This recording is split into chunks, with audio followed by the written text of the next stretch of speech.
Dead on the spot ang isang babae matapos itong barilin. Alas 4 ng hapon ng linggo, Oktubre 22, sa Sitio Magay, Barangay Tangki, Talisay City, Cebu. Ang biktima ay kinilalang si Josephine Bazar at residente ng naturang lugar.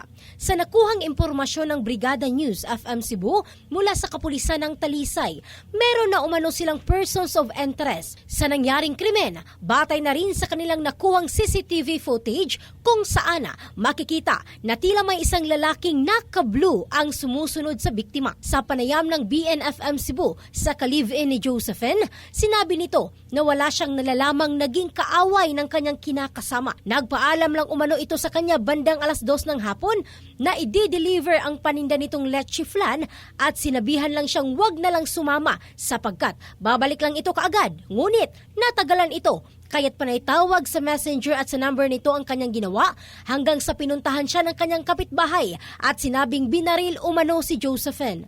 Sa ngayon, patuloy pa ang imbestigasyon ng mga kapulisan upang matukoy ang sospek maging ang motibo sa krimen.